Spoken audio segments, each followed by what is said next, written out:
Tamil Nadu Congress committee தலைவர் செல்வப்பிரதாங்க மாற்றப்பட்டிருக்காங்க, மாணிக்க தாக்கூர் புதிதாக நியமிக்கப்பட்டிருக்காங்க. என்ன சார் திடீர்னு இது பண்ணுறாங்க? உங்ககிட்ட சொல்லாமல் செஞ்சுட்டாங்க. 2 நாட்களாக செல்வப்பிரந்தையோட திமுகவில் சேர போறதா ஒரு தகவல்கள் சோசியல் மீடியாவில். இல்லைங்க, அவரெல்லாம் சேர மாட்டார். இது இயல்பாக மாறுகிற ஒரு மாற்றம் தான். அதற்காகலாம் போய் வரதவங்க இன்னொரு கட்சியெல்லாம் சேர்ந்துட மாட்டாங்க. அப்படி அவர் சேருவாருங்கிற நம்பிக்கை எனக்கு கிடையாது. மாணிக்கம் தாகூர் அவர்கள் ஒரு சிறந்த அரசியல் சக்தி. நீண்ட காலமாக தன்னுடைய மாணவர் பருவத்திலிருந்து தேசிய இயக்கத்தில் அவர் மிகுந்த தீவிரத்தோடு செயலாற்றி வருகிறவர். மாணவர் காங்கிரஸில் பணியாற்றினார், இளைஞர் காங்கிரஸில் பணியாற்றினார். அதன் பிறகு தாய் ஸ்தாபனத்தில் இப்பொழுது பணியாற்றி கொண்டிருக்கிறார். உங்களுக்கு அவர் பொறுப்பாளராக தெலுங்கானாவில் இருந்த பொழுதுதான் ரேவந்த் ரெட்டி அவர்களை மாநில காங்கிரஸ் தலைவராக ஏற்பாடு செய்து அவரையும் முதலமைச்சராக வருவதற்கான வாய்ப்பு உருவாக்கி கொடுத்தவர் மாணிக்கம் தாகூர் அவர்கள்தான். எனவே அவருக்கு காங்கிரஸ் கட்சியினுடைய செயல்பாடுகளில் நல்ல பாண்டித்தியம் உண்டு. எல்லாவற்றுக்கும் மேலாக அவருடைய தந்தையார் சிறந்த தமிழ் புலவர், சிறந்த தேசியப்பற்றுடையவர். அவர்கள் குடும்பமே தேசியப்பற்றுடைய குடும்பம். எனவே அந்த வகையில் தமிழக காங்கிரஸில் அவர் சிறப்பான தலைவராக பணியாற்றி காங்கிரசினுடைய வளர்ச்சியை மேலும் மேலும் ஊக்கப்படுத்துவார் என்பதில் எனக்கு மாற்று கருத்து கிடையாது. அவருடைய தலைமை வலுவடைய வேண்டும், சிறப்பாக செயல்பட வேண்டும். நாங்கள் எல்லோரும் அவருக்கு ஒத்துழைப்பு தருவோம். அவரை நியமித்ததற்காக தலைவர் கார்கே அவர்களுக்கும் தலைவர் ராகுல் காந்தி அவர்களுக்கும் அன்னை சோனியா காந்தி அவர்களுக்கும் என்னுடைய நன்றியை நான் தெரிவித்தேன். திமுக கூட்டணியிலிருந்து மதிமுக வெளில வந்திருக்கு. வெளில வந்த பிறகு வைகோ பல்வேறு விமர்சனங்களை வெளிப்பட்டிருக்காங்க. விமர்சனங்கள் நிறைய வரும். ஆனால் ஒரு விஷயத்தில் நாம் தெளிவடையணும். 5 ஆண்டு காலம் முதலமைச்சராக மாண்புமிகு ஸ்டாலின் அவர்கள் செயல்பட்டிருக்கிறார்கள். அவரை பொறுத்தவரை அரசியல் மாச்சரியங்களுக்கு அப்பாற்பட்டு ஒரு தோழமை உணர்வோடு நல்ல முறையில் அவர் பணியாற்றினார் என்பதில் மாற்று கருத்து கிடையாது. ஆனால் இன்றைக்கு ஒரு விஷயத்தை நாம் புரிஞ்சுக்கணும். என்னன்னா, அந்த ஒரு விஷயம் என்னன்னா, இன்றைக்கு புதிதாக வந்திருக்கிற அரசாங்கம் பல்வேறு விதமான விஷயங்களை வெளிப்படுத்துகிறார்கள். அதில் அவங்க என்ன சொல்லியிருக்காங்கன்னா, இனிமேல் கல்வி நிலையங்களில் துவக்குவதற்கோ விரிவுபடுத்துவதற்கோ அல்லது புதுப்பிப்பதற்கோ யாரும் எந்த பணமும் செலவழிக்க வேண்டாம். கடந்த காலங்களில் அது மாதிரி நடந்தது, இப்பொழுது அது நடக்காது, யாரும் செலவழிக்க வேண்டாம் என்று ஒரு கருத்தை அவர்கள் சொல்லுகிறார்கள். அதே போல் அவர்கள் நெடுஞ்சாலைத்துறையில் சொல்லுகிறார்கள், டாஸ்மாக் துறையில் சொல்லுகிறார்கள், புதிய தொழிற்சாலைகள் வருவதில் அவர்கள் சொல்லுகிறார்கள்.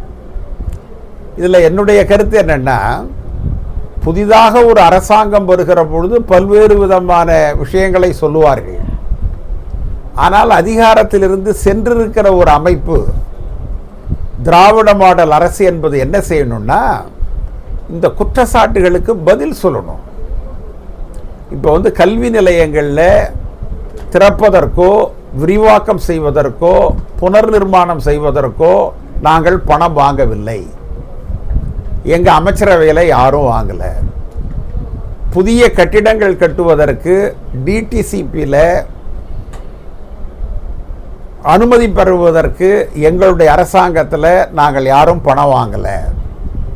இது மாதிரி டாஸ்மாகில் இன்றைய அரசு சொல்லுகிற அந்த குற்றச்சாட்டுகளுக்கும் எங்களுக்கு சம்பந்தம் இல்லை, நாங்கள் யாரும் அதை செய்யலைன்னு நம்முடைய சென்ற பதவியிலிருந்து விலகி இருக்கிற அரசு, நீக்கப்பட்டிருக்கிற அரசு அவர்கள் சொல்லணும். அதை நீங்கள் அதை சொல்லாமல் அரசியல் காழ்ப்புணர்ச்சி, அரசியல் பழிவாங்கிற நடவடிக்கை, இது அதற்கான பதில் இல்லை. நீங்கள் அதிகாரத்தில் இருந்தவர்கள் என்ன கேள்வி அவர்களுக்கு எதிராக எழுப்பப்படுகிறதோ அதற்கான பதிலை சொல்ல வேண்டுமே ஒழிய இதில் பழி வாங்கிறதுங்கிறது எங்கே இருக்குது?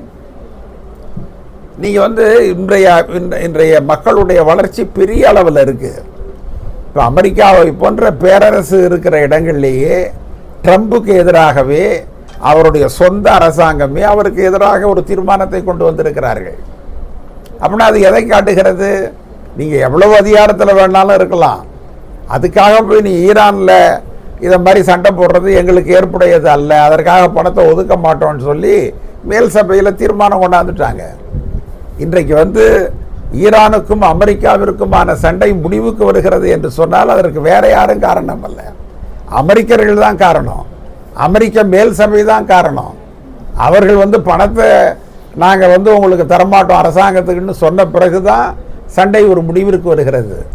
ஏன் இந்த உதாரணத்தை சொல்கிறேன்னா, அமெரிக்காவை போன்ற நாடுகளிலேயே அதை போன்ற ஒரு சூழல் இருக்கிற பொழுது 5 ஆண்டு காலம் ஆட்சி செய்த திராவிட முன்னேற்ற கழகம் அவர்களுக்கு எதிராக சொல்லப்படுகிற குற்றச்சாட்டுகளுக்கு தெளிவான பதிலை சொல்ல வேண்டும்.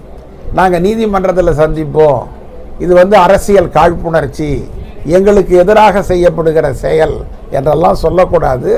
அது அதற்கான பதில் அல்ல. ஒவ்வொன்றுக்கும் நீங்கள் ஒரு தெளிவான பதிலை சொன்னாதான் நீங்கள் வந்து ஒரு திராவிட மாடல் அரசு என்பதும் மக்களுக்காக நீங்கள் உழைத்திருக்கிறீர்கள் என்பதற்கும் ஒரு பொருள் இருக்கும். இப்போ உதாரணமாக ஸ்ரீதர் வேம்பு என்று சொல்லக்கூடிய ஒருவர் இன்னைக்கு ஒரு குற்றச்சாட்டை சொல்லிருக்கார். அவர் என்ன சொல்றார்? நான் இலவசமாக ஒரு கல்வி சாலையை அமைத்தேன், இலவசமாக மாணவர்களுக்கு சொல்லித் தருவதற்காக அதை ஏற்பாடு செய்தேன், ஆனால் அதற்கான அனுமதி எனக்கு கிடைக்கல.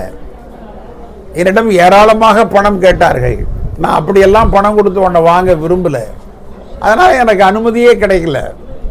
பழைய ஆட்சி போய் புதிய ஆட்சி வந்த பிறகு உடனடியாக எனக்கு தபாலில் அனுமதி வந்துடுது அப்படின்னு சொல்கிறார். நீங்கள் அதுக்காக அவரை போய் தற்கொறினோம், அதுக்காக அவரை போய் சங்கினோம், அதற்காக அவர் வந்து வேற சமூகத்தை சேர்ந்தவர் அல்லது வேற விதமான ஆள் என்றோ அப்படிலாம் சொல்லக்கூடாது. அது அதற்கான பதில் அல்ல, அது நியாயம் அல்ல. அது எனவே அந்த வகையில் புதிதாக வந்திருக்கிற அரசு ஒரு ஜனநாயக புரட்சியை செய்திருக்கிறது. காங்கிரஸ் மீது காங்கிரஸ் மீதான கடும் விமர்சனம் திமுக என்னமோ வச்சிட்டு இருக்காங்களே சார், என்ன சார் பதில் சொல்லுங்க? என்ன விமர்சனம்? என்ன சொல்லல, எல்லாத்தையுமே சொல்லிட்டு இருக்காங்க, தொடர்ந்து சொல்லி ஏதாவது ஒன்று சொன்னாங்க. அப்புறமும் இன்னமும் அவங்க குறைச்சபாடு இல்லையே, பேச்சு பேசுறாரு. இல்லை என்னன்னு சொன்னீங்கன்னா நான் அதுக்கு பதில் சொல்றேன். இப்படி நான் சொல்கிறேன், ராஜா அவர்கள் அவர் நாதாரி ஆகாமல் நல்லவராக இருந்தால் அது அவருக்கும் நல்லது, நாட்டுக்கும் நல்லது. அமைச்சர் ஏவா வேலு லஞ்ச ஒழிப்பு துறையும் அமலாக்கத்துறையும் பண்ணிருக்காங்க, லஞ்ச ஒழிப்பு துறையும் ரைட் பண்ணாங்க, இது பழிவாங்கும் நடவடிக்கையா இருக்குமா? இல்லை, அதுதான் நான் உங்களுக்கு சொன்னேன். நான் என்ன சொல்கிறேன், அவர்கள் சொல்லுகிற குற்றச்சாட்டுகளுக்கு பதில் சொல்லணும்.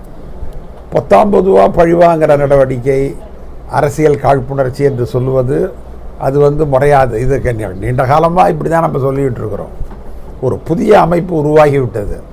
அந்த அமைப்பு என்னென்னா, மிகப்பெரிய கூட்டங்கள் நடத்தாமல், மிகப்பெரிய போராட்டங்கள் நடத்தாமல், சிறைக்கு செல்லாமல், நாட்டில் இருக்கிற இடர்பாடுகளை மனதில் வச்சு ஒரு சோஷியல் மீடியா மூலமாகவே ஒரு அரசு மாற்றம் நிகழ்ந்திருக்கிறது.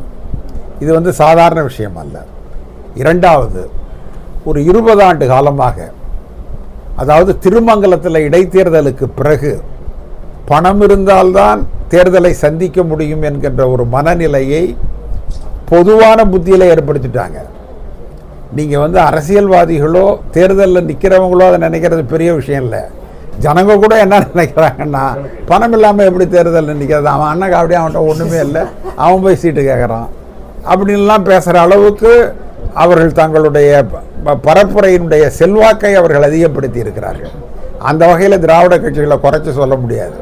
பணம் இருந்தால்தான் அரசியல், பணம் இருந்தால்தான் தேர்தல் என்கின்ற ஒரு மனநிலையை தமிழக மக்களிடம் அவர்கள் ஏற்படுத்தி இருக்கிறார்கள்.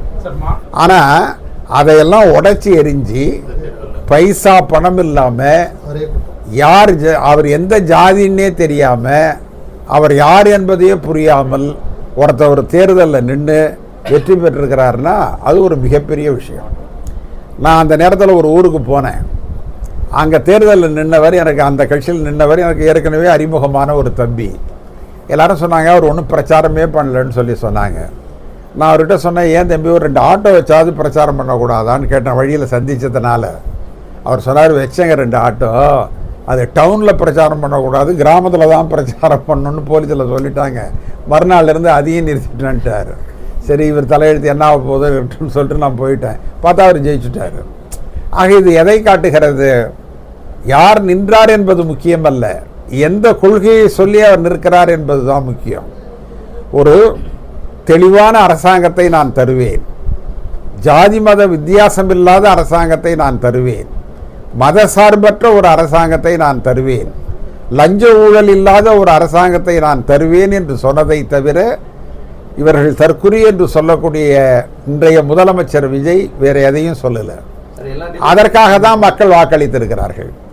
எனவே அதை போல வாக்களித்த மக்கள் இருக்கிற பொழுது அவர்களுக்கு பதில் சொல்ல வேண்டியது ஆளுங்கட்சி எதிர்கட்சி எல்லோருடைய கடமையும். மாணவர்கள் வந்து ஐடி கார்டுல அந்த ஜாதி பேரை போடணும்ன்றது உங்கள்கிட்ட சொன்னாங்க, எதிர்ப்பு நிறைய எதுங்க ஐடி கார்டுல ஜாதி பேரை போட்டு நாங்க இது பண்ண போறோம்னு சொல்லி நேற்று சொல்லியிருந்தாரு. அது எல்லா தரப்புமே சொல்லியிருந்தாரு. ஆனா சொன்னதா பத்திரிகைகள் வந்தது, ஆனா மறுத்துட்டாரு. இல்லை அவங்க அது மாதிரிலாம் சொல்ல மாட்டாங்க. எனக்கு தெரியல. எம்எல்ஏக்கள் வந்து வெற்றி பெற்று ஒரு கட்சியில் இருந்துட்டு இது வரைக்கும் இந்த எம்எல்ஏக்கள் ராஜினாமா, இன்னொருத்தர் விஜயபாஸ்கர் ராஜினாமா, ஜனநாயகத்துக்கு ஏற்றதா? நிச்சயமாக. என்னென்னா இதை மற்றவங்க கேட்கலாம், பத்திரிகையாளர்கள் கேட்குறது தான் எனக்கு ஆச்சரியமாக இருக்குது. என்னென்னா பிஜேபியில் ஏறக்குறைய 180 பேர் பிற இயக்கங்கள்லேருந்து வந்தவங்க ராஜினாமாலாம் பண்ணாமல் அப்படியே அந்த கட்சியில் சேர்ந்துட்டாங்க. இப்போ சில மாநிலங்களில் புது அரசாங்கமே அமைஞ்சிருக்கு, அவங்க ஒன்றும் ராஜினாமா பண்ணல, புது தேர்தலை சந்திக்கலை. நரசிம்மராவ் பிரதமராக இருந்த பொழுது கூட அவர் வந்து மைனாரிட்டி கவர்மெண்ட்டாக இருந்தார். 5 வருஷத்தில் அவர் மெஜாரிட்டி கவர்மெண்ட் ஆகிட்டார். ஏன்னா எல்லா கட்சியிலையும் அந்த ஆளில் பொறுக்கி போட்டு எனக்கு மெஜாரிட்டி அவர் சேர்த்துக்கிட்டார். சர்வைவல் ஆஃப் ஃபிட்டஸ்ட்டுங்கிறது அவருடைய தியரி. இன்றைக்கி திமுகவில் இருக்கிற அதிமுக அமைச்சர்கள்லாம் என்ன, தங்களுடைய கட்சி தாங்கள் வகித்த பொறுப்புகளிலிருந்து ராஜினாமா பண்ணாங்களா, எம்எல்ஏ பதவியை ராஜினாமா பண்ணாங்களா, இருந்தாங்க இந்த கட்சியில் வந்து சேர்ந்தாங்க, தேர்தலில் நின்னாங்க, ஜெயிச்சு அமைச்சர்களாக ஆகிட்டாங்க. அதனால் அது வந்து ஒன்றும் புதிதே இல்லை. அதை போய் இவங்க குறை சொல்கிறது தப்பு. அது நீங்கள் வந்து என்ன இதில் ஒழுக்கத்தை இவங்க கடைபிடிச்சிருக்காங்கன்னா, எம்எல்ஏவாக இருக்கும் பொழுதே அவங்கள கொண்டாந்து இங்கே சேர்த்துக்காம அவங்க பதவியை ராஜினாமா பண்ண சொல்லி அதன் பிறகு சேர்த்துருக்குறாங்க. அதுவே ஒரு மாற்றம் தான் சார். அது வந்து ரொம்ப ரொம்ப அவதூறுங்க. நான் என்ன சொல்கிறேன், சண்முகம் என்ன தவறு செய்தார்? அவர் மீது தனிப்பட்ட விமர்சனம் வைப்பதில் என்ன அறிவுடைமை இருக்கிறது? நீங்கள் அவர் வந்து ஒரு அரசியல் கட்சியினுடைய தலைவர். அவங்க கட்சி திராவிட முன்னேற்ற கழகத்திற்காகவே உழைக்க வேண்டும் என்றெல்லாம் அவங்க பிறந்து வரல. பாரதிய ஜனதாவிற்கு எதிராக எந்த அரசியல் இயக்கம் பேசுகிறதோ அவர்களோடு அவர்கள் வந்து ஒரு தொடர்பு வச்சுக்கிறாங்க, அவ்வளவுதான். தேர்தலில் வரைக்கும் திமுகவோட தான் அவங்க இருந்தாங்க. நீங்கள் அவங்ககிட்ட 4 சீட்டு கொடுக்கறதுக்கே அவங்கள வந்து அம்மா இழுக்கடிச்சிங்க. என்ன சீட்டு எப்படி பெருந்தன்மையோடையா நீங்கள் கொடுத்துட்டீங்க? நீங்கள் அங்கே போய் பேசிட்டு வர்றவன் என்ன நிலைமையில் வருவாங்கிறது அவர் பல முறை சொல்லியிருக்காரு. நீங்கள் அவரை அம்மா சிரமப்படுத்தி தான் நீங்கள் சீட்டு கொடுத்தீங்க. அதை வைகோவே இன்றைக்கி சொல்கிறாரு. அதன் பிறகு இன்றைக்கு வெற்றி பெற்றிருக்கிற அரசாங்கம் அவர்களுடைய ஆதரவு இல்லை என்றால், திருமாவளவனோ கம்யூனிஸ்ட் கட்சிகளோ காங்கிரஸோ ஆதரவு கொடுக்கவில்லை என்றால் ஆளுநர் ஆட்சி வந்துடும். இதற்காக உங்களை மாதிரி அதிமுகவோட சேர்ந்து ஒரு அரசாங்கம் அமைக்கலான்னு அவங்க முயற்சி பண்ணாங்க இல்லையா? அவங்க அது மாதிரி முயற்சி பண்ணலையே. சண்முகம் ஒரு போராளிங்க. அவர் தெளிவாக அன்றே சொன்னார், நாங்கள் இந்த ஆதரவை கொடுக்கலன்னா ஆளுநர் ஆட்சி வந்துவிடும். ஆளுநர் ஆட்சி வருவதை நாங்கள் விரும்பவில்லை. எனவே எங்கள் கட்சி ஆளுநர் ஆட்சிக்கு எதிராக இந்த ஆதரவை நாங்கள் வழங்குகிறோம்னு சொல்லியிருக்காங்க. அப்படி இருக்கும்பொழுது என்ன தனி மனித விமர்சனம்? என்ன தனி மனித விமர்சனம்னு உங்கள் மேலே வச்சா நீங்கள் தாங்குவீங்களா? கொள்கை ரீதியாக அவங்க செஞ்சதில் என்ன தப்பு இருக்குது? சரி, நான் இன்னொன்று கேட்குறேன், திமுக பிஜேபியோட அண்டர்ஸ்டாண்டிங்கே போகாதா? விரைவில் பாருங்கள், அண்டர்ஸ்டாண்டிங் வரும் பாருங்கள். அப்போ மட்டும் உங்களுக்கு சங்கிகளோட இணக்கமாக இருந்துட்டால் சரியாயிடுமா? நீங்கள் சொல்லுங்கள் பார்ப்போம். இல்லை, நாங்கள் வந்து எந்த காலத்திலும் நாங்கள் வந்து பிஜேபியோட எந்த இணக்கத்திற்கும் நாங்கள் செல்ல மாட்டோம்னு அவங்க கொள்கை ரீதியாக அறிவிக்கிட்டோம். இதெல்லாம் மற்றவங்களை அது மாதிரிலாம் சொல்லக்கூடாதுங்க, அது தவறு.